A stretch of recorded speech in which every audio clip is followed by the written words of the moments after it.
What up, what up, what up? What's up, everybody? Welcome to week 2, chapter 2 of the NONAME podcast. As you know, it's me, your boy Dondre, and on the other end. It's Travis, man. How y'all doing? All right, cool, man. So let's get into it on this week's topics. What you got for us, dog? All right, so I wanted to talk about something. I was watching that. Have you seen that show, Unsolved Mysteries, Man, on Netflix? I haven't watched any TV recently, but I haven't seen it, but I have heard about it. Yeah, so there was an episode on there. Like most of the episodes are about murder and stuff like that, right? Yeah. But there's an episode. I want to say it's either episode. I think it's episode 5, where I'm sorry if y'all hear that noise in the background. We've literally been getting storms every single day in Maryland, so and I can't block that out. But there was a episode where I'm like, okay, all right, so who died on this joint, right? So they started explaining the episode, and they're like, oh yeah, we got abducted by UFOs and shit, and I'm like, huh? It's like this is kind of a weird like thing to just throw into the show. So I'm watching the episode, I'm like into it, bro, like because I believe in that I believe in it. I believe in like all the UFO and all the paranormal stuff. Yeah, like there's something out there. And I'm like, it's hard for me to just believe that we're the only people here. And the reason why I wanted to bring it up is because the story was so unique. Was I think it was back in 1967 or something like that, or yeah, I think it was around that time in Connecticut, where all these people in all these different counties saw and experienced the same kind of thing. And it's like, how do you explain that one? And nobody knew each other, which was interesting. Yeah, it was basically a bunch of random stories connecting. Yeah, and then on top of that, all the records from radio broadcasts to police reports, everything has been wiped. There's no records in the town about none of this stuff happening when they said there was a whole bunch of calls that night. And it's just like, that's crazy, dude. That's way too suspicious. Yeah, so it's just kind of like, I was just watching it and I'm like, man, like, I really believe that there is something else out there, bro. Like, it has to be. There's no way we're the only people in this world or in this galaxy. You know what I mean? Yeah, for sure. How do you feel about it though, man? Like, I think we've had talks about this a couple times, like when we were younger. Yeah, I definitely agree. I don't see that with there being millions of stars, galaxies in this universe, that Earth is literally one of one when it comes to civilization, life, atmosphere, all that stuff. Granted, we can't travel so far in the galaxy, but we have like telescopes and satellites that travel for us and ping signals off of various other satellites and stuff. But I definitely don't see us as being the only creatures here. Like, granted, the planets we have nearby, Mars, Jupiter, Saturn, and whatnot, don't really show life that we can see yet, because we haven't landed on these planets and actually dug, excavated, or whatever. But I definitely don't see us as being the only sentient life forms in this galaxy, in this universe. Like, there has to be something out there. Yeah, and that's how I feel. I'm like, the fact that there's a whole bunch of different clusters, kind of like how ours is, like how our galaxy is built. There's so many like that are so far away that it's kind of impossible for me to believe, like, well, yeah, I'm the only motherfucker in this world, exactly, on this galaxy. You know what I mean? And I think about this often, bro. I'm like, I think the misconception that aliens are like these little green dudes with these big heads, like, I think it's people. Like, I think it's humans that look just like us, act like us, but they may just be a little bit more advanced. You know what I mean? Oh yeah, definitely. And I always just kind of find it weird, where it's like, what if like the person on the all those galaxies away is another version of you that's like completely different, but it looks exactly like you, has the same mannerisms and everything. That would be like crazy. So like, that's how I'd be like, man, that would be wild if that was a real thing, bro. But yeah, I just wanted to bring that up, man, because that episode was kind of weird, the way they kind of just put it in there. Yeah, I would say there's evidence here on our own planet that have been, like, not the smoking gun, but like there's been signs or hints left behind that aliens have been here before. Because, like, for example, one of the main things that I never understood or I argue with people at work or wherever the fuck I am is pyramids. Like, there was no technology back then, thousands of years ago, but somehow these pyramids were aligned perfectly. Like, the geometry, the symmetry of these 1,000-pound, 2-ton-pound blocks that got moved with like slave labor were perfectly sculpted using algorithms and math. That is like like someone laid the groundwork and foundation and helped secretly. It may not be documented through like hieroglyphs and stuff like that, but that itself is like a damn, like, how did this really happen? Because documentation back there wasn't the best. Like, there weren't notebooks and tablets. There was just like stone carvings and shit like that. Yeah, but it's crazy though, cause like I was watching something a while ago where if like how you said if you look at some of the hieroglyphs, the Sphinx, when they worshiped the Sphinx, it had a male body but it had a dog head, but it was like it was wearing some type of garb on it, and I'm kind of like maybe because it's almost the same thing with the Mayans. Yep. The Mayans built pyramids almost exactly like the Egyptians did, and their hieroglyphs in a way kind of match. They're all kind of quoting to star gods. Yeah. And that's the thing I find weird. I'm like, what if the Sphinx was, what if those were the aliens coming down showing them this is how you do this is how you become this type of civilization. And that's just the way they documented because they didn't understand what was going on. You know what I mean? Like, I don't know, man. That's the weird thing about that whole time period. And what makes it weirder, even crazier, is you had pyramids in Egypt built one way, pyramids in South/Central America built a similar way, but those civilizations didn't know each other. Like, there wasn't travel yet.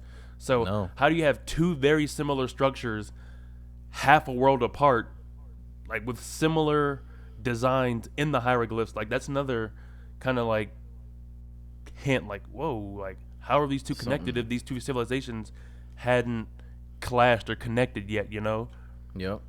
And that's why it's just like it's weird because it's like pretty much all of the old religions in some kind of way worship the galaxies.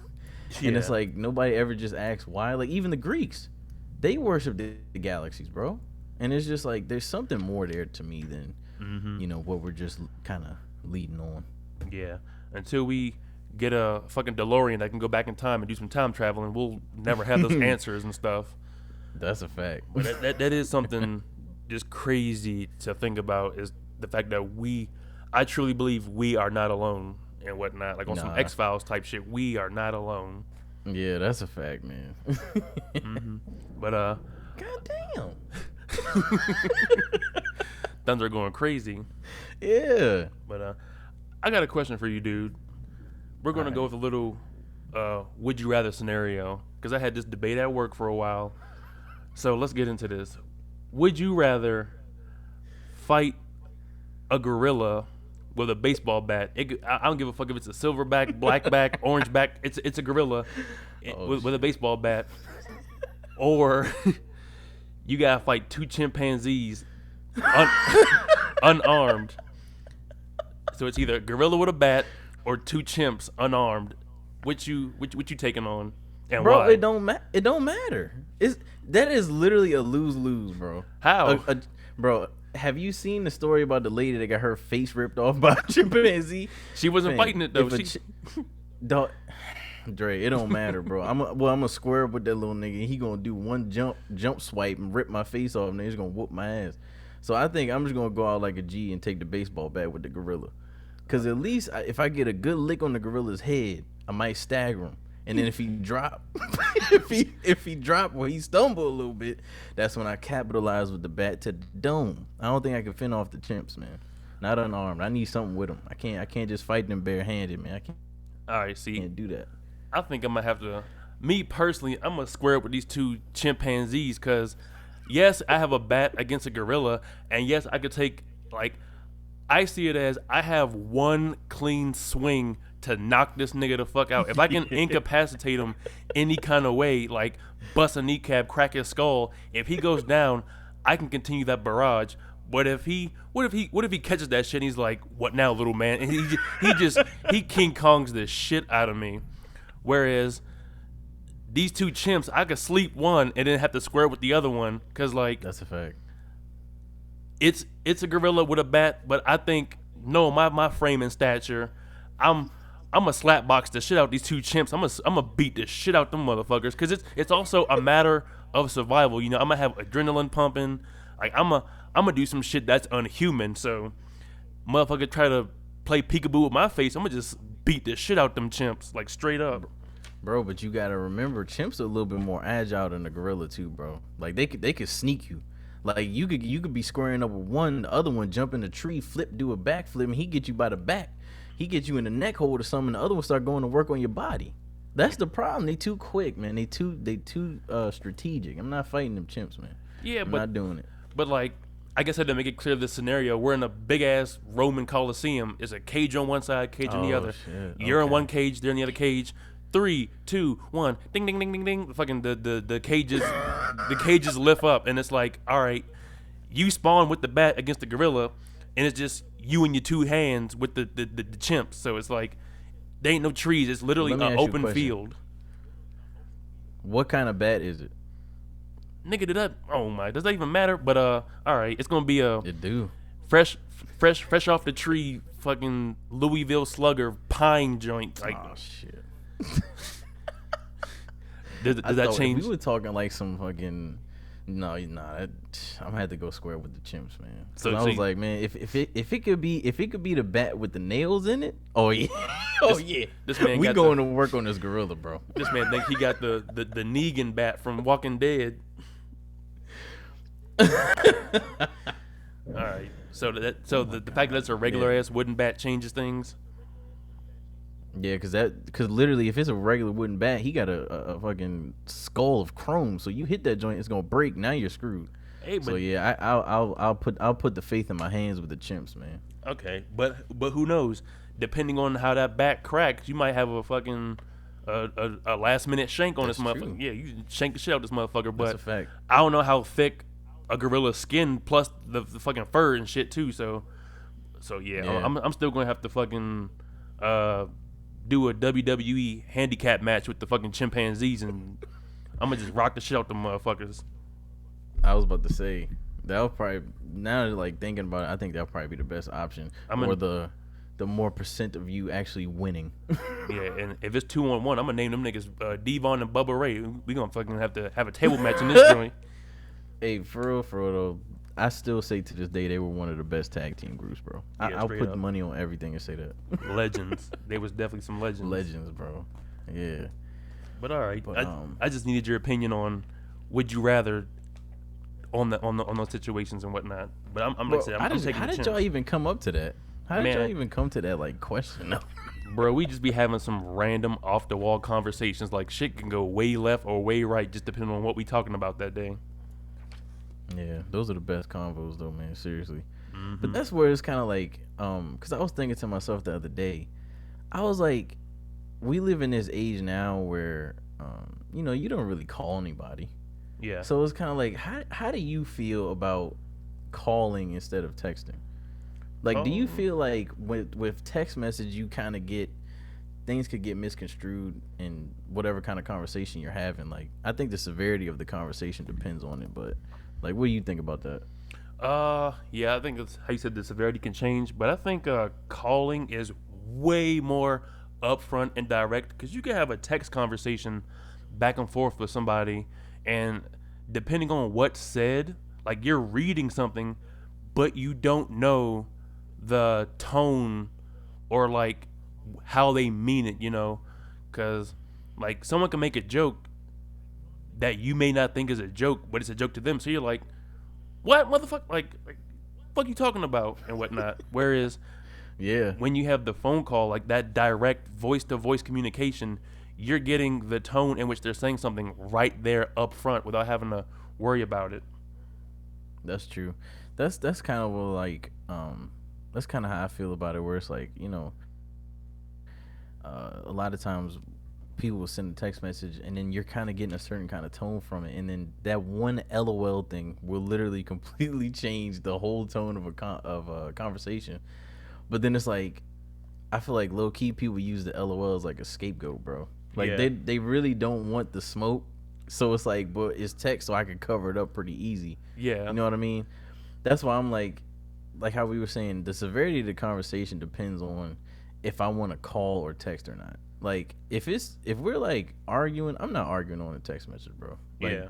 call me so I can either, I can distinguish how you really feel. I can't tell how you feel through text. That's even the same thing of checking on a friend that you haven't spoke to in a while. Yeah, Anybody can just say, "Hey, how you doing?" and they say, "I'm fine." No, I need to hear your voice. You know what I mean? that's true. And yeah, that's why I just recently trying to get better at calling people more than just texting, just because it's like kind of like how we had the conversation about last week. It's good to just check on your friends, man. Just make sure everybody's doing okay, because Yeah, it's hard right now, bro. So I think calling instead of texting is calling it's a good thing sometimes, man. calling shows you care more because, like, yeah, I wouldn't just call you out the blue. I'm gonna be like, hey, you busy? Got a moment to like talk? All right, yeah, Right. cool. If not, then schedule some other time. But calling shows that, like, yo, I'm about to like literally check in wholeheartedly, and like, how you said, like, let it be known how you're feeling, because when you're talking to somebody, their voice is like the ultimate gateway to communication, because someone can say Yep. something real loud and angry, or they can be calm, chill, cool, collected, and whatnot. But to touch back on what you said a couple minutes ago, LOLs in a text message can be dangerous, because that's literally that is the scapegoat, because you could be like, hey man, you a bitch, comma LOL, when like, all right, you just called me a bitch, but since it's a LOL, you're joking. Whereas you Right. could be like, hey man, you a bitch, dot dot dot, like, yo, you just called me a bitch, like what, like what's the problem? Like that LOL be saving people and Bro. whatnot. Yeah. And then it's just where it's like, I don't know, man. Like, I feel like the whole just texting thing is just such an easy little. I think it's just an easy way out in a lot of situations, bro. Like, it gives people that aren't good at confrontation basically an easier way to, I guess, express themselves, but not really express themselves. Kind of like how you just said. So it's like the point never gets across to what you really feel, and Yeah, that's a problem in nowadays, man. For real, for real. that and people, everyone's different. Some people don't like being on the phone. Some people love being on the phone. Me personally, it doesn't really bother me.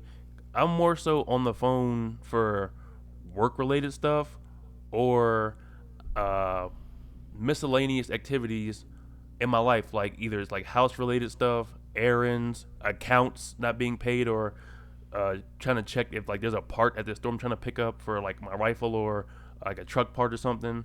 And then on the flip side to that, the phone can be for checking on family. Hey, haven't heard from you in a couple months, just want to see how you're doing, or like calling um, brothers and sisters, uncles, aunts, my mother on like holidays, their birthday, or like I said, just to check in. Hey, we haven't spoken in a while. How you been? What you been up to? Like let's just kind of catch up and everything. Yeah, I feel you on that one, man. I know, especially for you, just being so far away from home, that could definitely be a calling. Calling instead of text is definitely probably a big thing to you.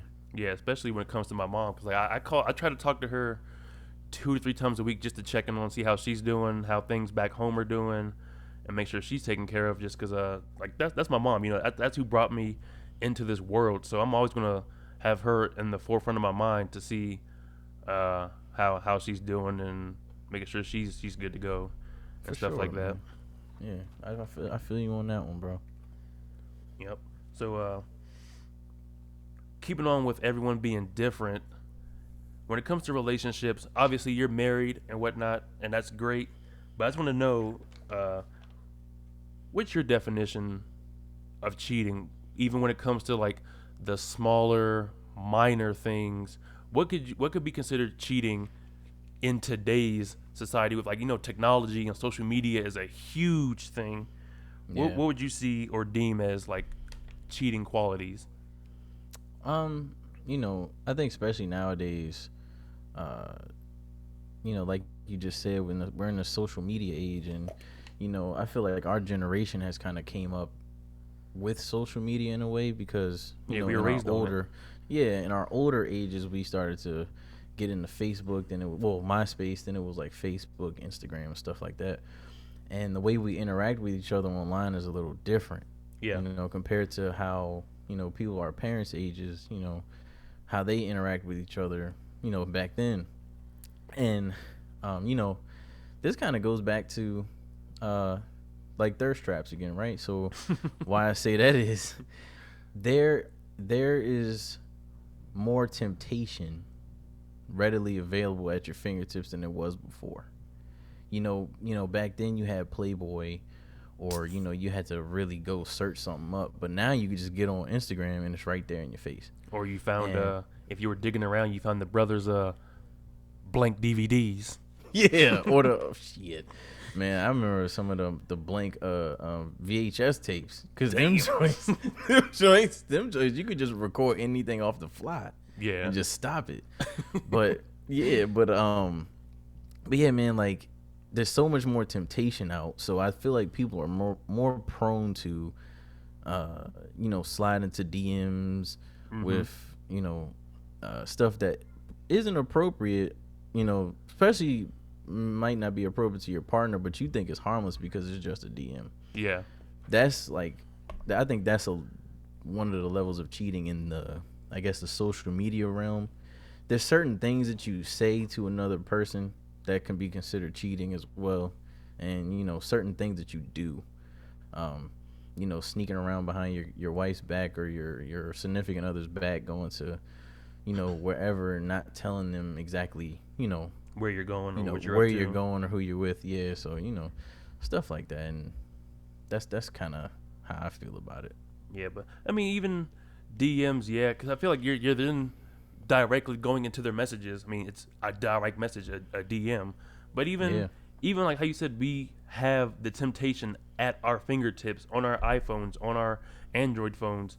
Like IG is like the gateway, because like you can, how we talked about last week, you can easily open your app and then boom, there's a model right there, or boom, there's like some high profile chick that you personally don't know but you're just following.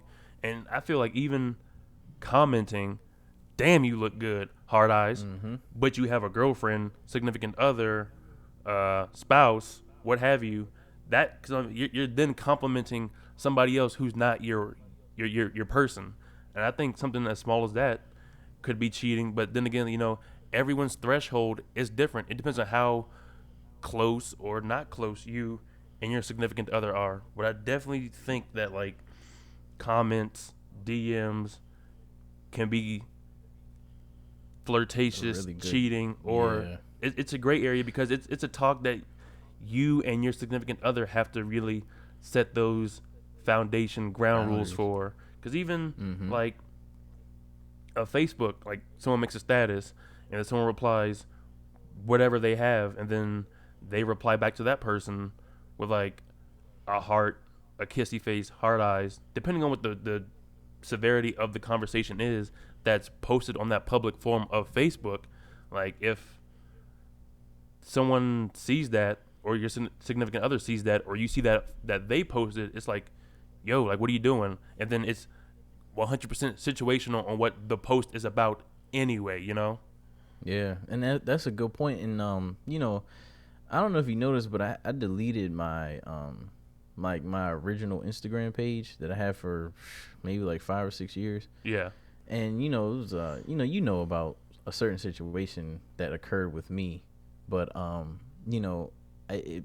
this whole quarantine kind of situation had me reflecting on how I conduct myself, period, throughout life.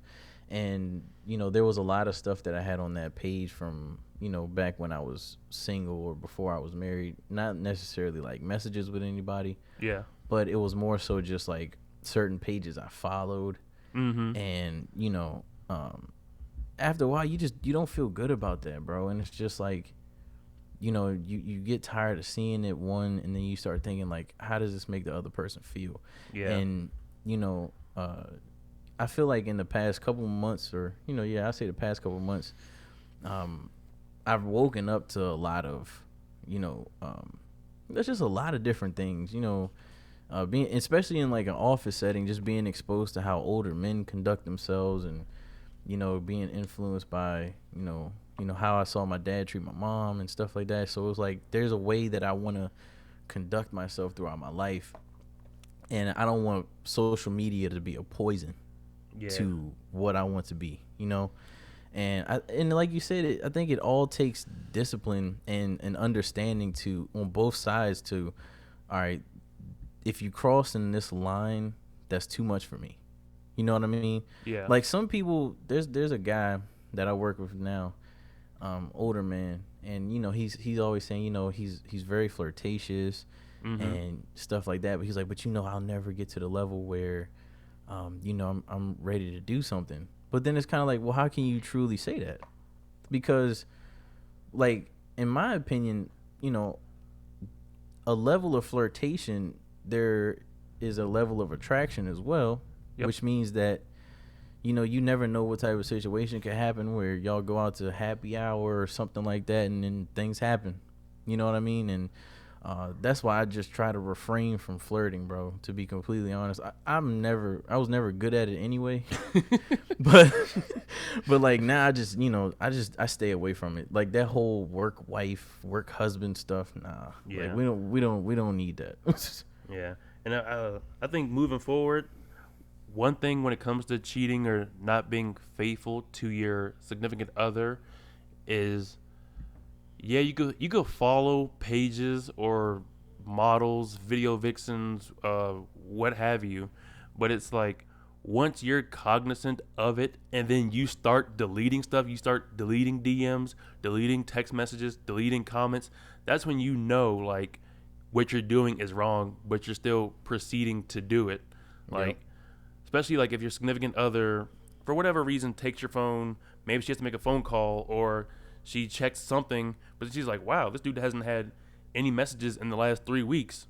Like, come on now. Like, really? Like, yeah, bro. You got big ass gaps in messages or photo albums or stuff like that. It's like, once you start hiding it, you're in the wrong. So it's like, why even, what, maybe you're not happy with what you currently have going on, but I don't understand that at all. Like, especially like you're cognizant that you're hiding shit. You're deleting messages. You're hiding pictures in hidden folders or any other ways that you're trying to encroach on the boundaries of the relationship that you're currently in.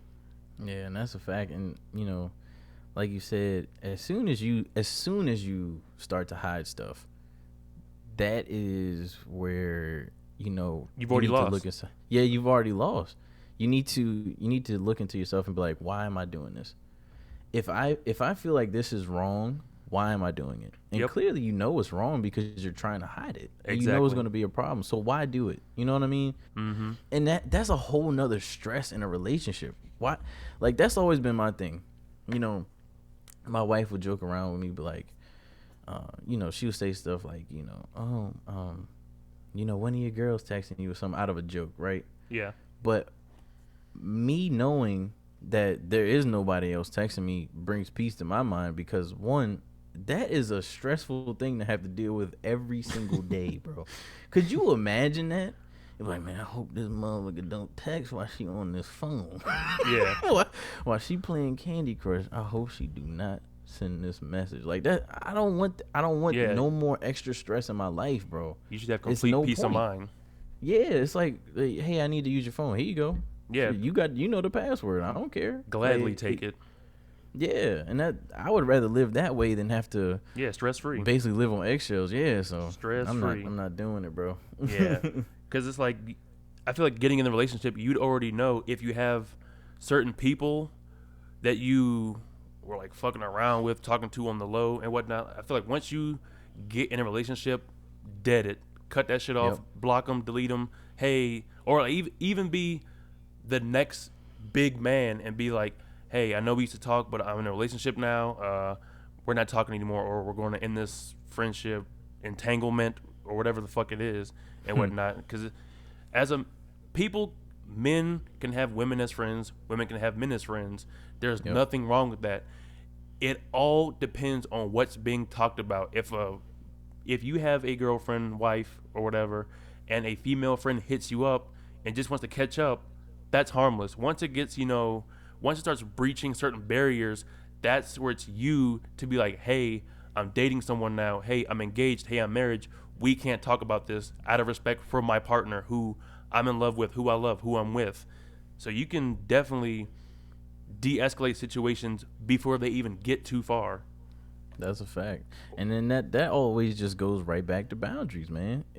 And that is something that has to be established at the early goings of your relationship. It's like that is very important of to know what makes this person comfortable, what makes them uncomfortable, what kind of what kind of interactions that you can have that are appropriate with the opposite sex or whatever. It's just certain ways to conduct yourself out of respect to the other person. So that is definitely one of them conversations that you have to have at the beginning, and there has to be an understanding, and it has to be fair. That's the thing too. It can't be a one-sided thing where it's like I can do this but you can't.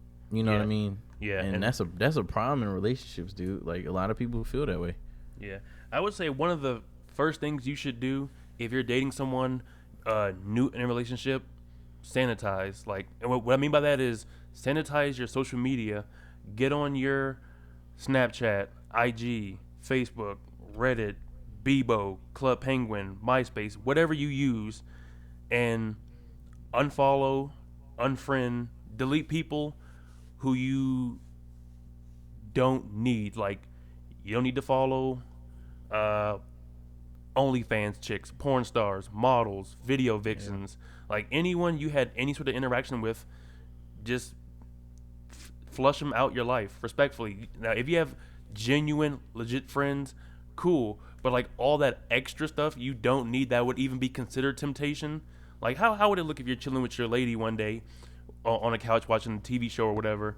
You pull up your IG and then bam, a fat ass is right there, and she's like, "What the fuck? Like, why even put yourself in that situation? Like, sanitize your social media, clean the filth out of your life, because if you didn't want this person beside you, you wouldn't have agreed to enter in a relationship becoming each other's focus. You now have the title boyfriend, girlfriend, significant other, fiance, spouse, all those things. So just if you're about to enter a relationship or in the beginning stages of one, just go ahead and sort through and just unfollow, unmatch, like delete dating apps first and whatnot, and then clean through your IG, clean through your Snapchat, clean through your Facebook.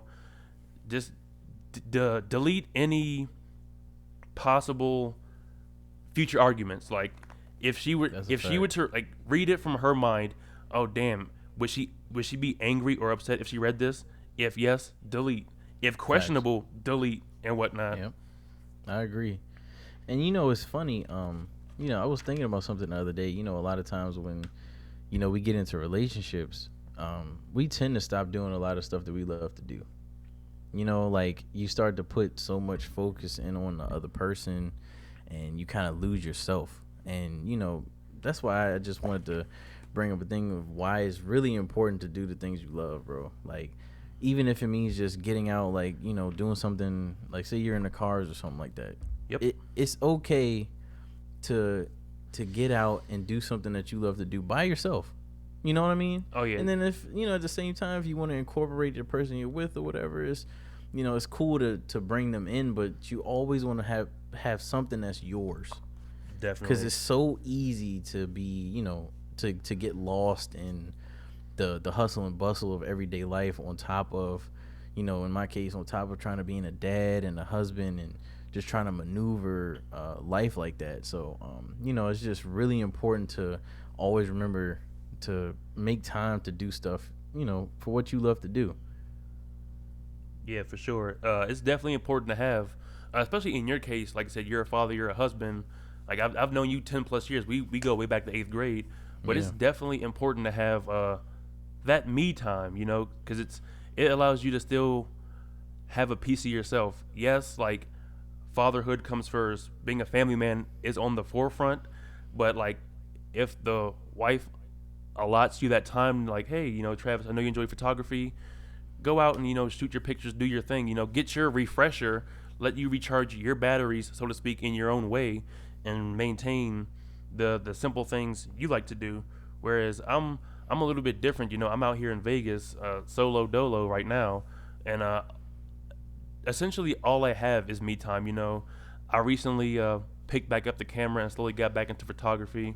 Uh, I love shooting. Like, a huge interest I have right now is guns, shooting my AR, shooting my pistol, going out in the desert, just picking off random targets and stuff. Like, that's my me time. Whereas, like I Yeah. said, I'm single, so I still have essentially all my time is free time. When I'm not at work, guess what? I'm in the crib doing something. I'm going downtown. I'm solo a lot of the time, but I still make time to hang out with my friends, go hang out with them, go smoke some hookah. We go shooting together, Oh or yeah. we might hit a hike or something. But me time is definitely important because it keeps you grounded in the things that genuinely interest you, relax you, decompress after a long day at work. So me time is like a real important aspect of everyone's lives.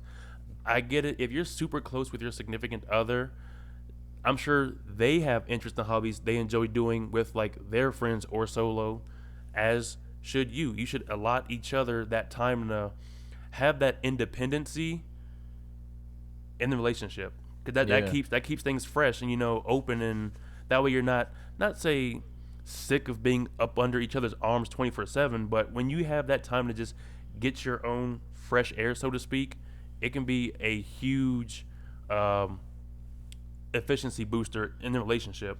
Yeah, that's a fact. And kind of like you said, my question is more of like, you know, it's not always just necessarily in a relationship because, even from a single aspect, we can get so tied up in just everyday life, dude. Just Definitely. we get so tied up in um work, or and I feel like a lot of times we unknowingly, in a way, we take work home with us. We never decompress. We never make time for something that's a little more, something that's actually fun. Not Yep. always just, oh, when I get home I gotta cook dinner. Like, I'm talking from that range where it's just like, as soon as you get home, you have a list of things that you got to do. Yeah, like And secondary duties to get cracking yeah, on. right. And I feel like just even, married, single, dating, whatever you're doing, you always have to make sure for your sanity that you find something that you love to do, bro. Like it, and it's so important. And that's what this quarantine has taught me, where, doing photography at the height of the quarantine, I wasn't able to get out and do photo shoots. And, I For a couldn't really while. go out for a while. And, and even going out into the city wasn't really feasible either. But the thing that's funny, I watched YouTube. I started watching videos from, months and years ago of people just doing street photography, which is one of my first loves. Yeah. And just watching these videos made me fall in love with it again. It made me fall in love with my hobby again. And it's making me want to go out, and I want to sell some of my gear and revamp my whole kit, and do everything over. And Yep. it's just, I found that love for it again, and it makes me genuinely happy. And excuse me, having something like that that really really makes you happy can just boost your mental to a whole different level. You start to, especially when you're trying to see things from a different perspective. You know what I mean? And I feel like your hobby can help you do that. So Yeah. it's always very very important to make sure you make time for yourself, man. Like, really take care of yourself. Yeah, that's one of the biggest refreshers you can do for yourself. Because how you said, yeah, you can go to work for X amount of hours a day, come home and be like, shit, I got to fucking get the food started. I got laundry. I got to clean the Yeah, bathroom. bro. I got to start doing like, I and hate doing fucking laundry, yeah, that shit gets annoying real quick. But bro. It's you old. but you can come home from work and already have like your sub list of things to do, before you can wind down for the night and then finally relax. But Yeah. I definitely had pockets of my life recently, like last year, this year, where I had a huge workaholic mentality where I wanted to stay at work, go above and beyond, do extra shit, go out of my way to help the next shift make headway on a project we're doing or some maintenance on an aircraft or whatnot. Like I had a huge workaholic mentality where I would come home like dead tired, make some food, shower up, sleep, and then guess what? Rinse, repeat the next day until I started getting like overwhelmed when I was like, wait a minute, like I got so used to this workhorse mentality that I slowly realized, wait a minute, my shift ends at 1500 or 3 p.m. I don't have to stay until 4, 5, and 6 p.m. I can go home and literally do things for myself to unwind and relax. So once I started learning that again and actually calming down, I was like, oh shit, I now have time to like play a video game or something, or watch a podcast, or read like one of my like novels, like my Halo books or my Gears of War books, or like start getting back into shooting. Getting back into shooting was a huge booster in my life, stress relief, because like first of all, it's a fucking gun. It's fun as shit to shoot. We've grown up watching war movies, Call of Duty, Halo, like all these like gun centric movies, video games and stuff. To actually own one and shoot one, it's pretty fucking cool. Once you like learn what to do in like gun basics and how to handle a rifle, load, reload, clear a barrel, and all that stuff, it's pretty fun. Like I plan on shooting sometime this weekend, and just going out in the desert with a few buddies or even solo, just firing off some rounds has helped me reduce stress 100%. Like I can get mad or drive out there with a lot of shit on my mind, put my headset on, load my rifle, and just fire some rounds and let all that bullshit escape through the brass. It helps me a lot. And that's good. And that's really good that you found something like that, man. Like I even saw you getting back into hiking. Bro, I've since quarantine I've been on a couple of different hikes around the area. And it's crazy when you're forced to kind of do stuff in a isolated manner. The stuff that you start to find, bro, is just wild. It's like it's stuff that you didn't even think that you would care about. You know what I mean? Like, yeah. I recently, me and my wife have been talking about it for a while, but we recently started looking into, purchasing art is another thing that we're starting to get into, where it's like, we're really researching different artists and actually going out and purchasing these things that, eventually will, grow in price or whatever. Mm-hmm. But yeah, that's kind of what we've been on, man. Yeah, that's what's up. Especially art, because I know photography is the gateway to art. Like I know you've been a photographer for years. Like you gave me the camera to get me started. So the fact that like you two are now buckling down on investing in art and getting some art to spruce up the house, that's pretty cool. Because then it adds character and liveliness to the crib. So like when you have family or guests over, they're like, "Yo, this is a dope spot. You doing your thing in here." Yeah, man. Yep. So I got something that's way out of left field. Oh shit! Ready for it? I'm ready. All right, so let's just say in this scenario, you a bachelor, you got your own spot, you got a roommate, right? You come home from a long day of work, you ready to relax, chill, have a little drink. So you go upstairs, you hear some noise, and you're not really sure what the fuck it is. So you take each step up the stairs, boom, boom, boom. You're getting closer to the top when you hear your roommate getting some ass. He getting some cheeks. So you're like, okay, my man getting it in. You get to the top of the stairs, you hear that, but then you hear his music in the background, and this man is playing Owl City Fireflies. Like the most out of left field song ever.